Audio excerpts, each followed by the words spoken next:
আখিরি মোনাজাতে শেষ হলো বিশ্ব ইজতেমার দ্বিতীয় পর্ব। মোনাজাত পরিচালনা করেন মাওলানা জুবায়ের আহমেদ। এ সময় আমিন আমিন ধ্বনিতে মুখর হয়ে ওঠে চারপাশ। মুসলিম উম্মার শান্তি ও কল্যাণ কামনা করেন মুসল্লিরা।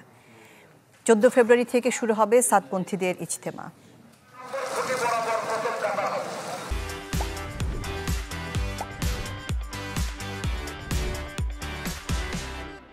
বিশ্ব ইজতেমার দ্বিতীয় দফার আখেরি মোনাজাত। অংশ নিতে ঢাকাসহ দূর দূরান্ত থেকে জড়ো হন মুসল্লিরা।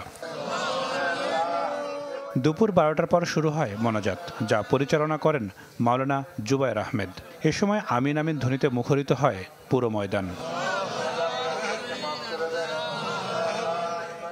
দুহাত তুলে মুসলিম উম্মার শান্তি ও কল্যাণ কামনা করেন সবাই।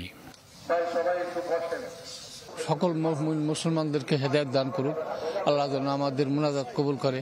আমি আল্লাহর কাছে গুনাহ থেকে মাফ চাই, গুনাহ থেকে প্রার্থনা হয় জান্নাতকে হইতে পারে আমার আহল পরিবার এবং সমস্ত ইজতেমার যত মানুষ আছে সমস্ত মানুষ জাহান্নাম থেকে মুক্ত জান্নাতে যায়। আল্লাহ পাক যেন আমাদের সবাইকে দিনের উপরে চলার এবং মানার জন্য আল্লাহ রহমতের সাহায্যে আমাদের দুনিয়া পরকাল শান্তি এই কামনায় আমরা করি।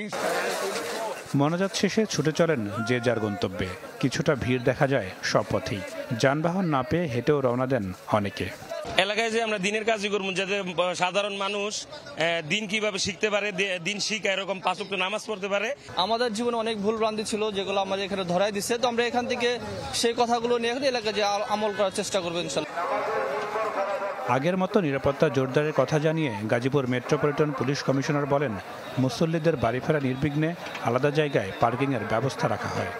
গাড়ি চলাচল নির্বিঘ্নে চলছে, বিআরটি লাইনে দূরপাল্লার গাড়িগুলো চলছে। আমার মনে হয় কোনো অসুবিধা হচ্ছে না। 8 দিন বিরতি দিয়ে 14 ফেব্রুয়ারি থেকে ইজতেমা করবেন ভারতের মাওলানা সাদ অনুসারীরা। 16 ফেব্রুয়ারি শেষ হবে আখেরি মোনাজাতের মধ্য দিয়ে।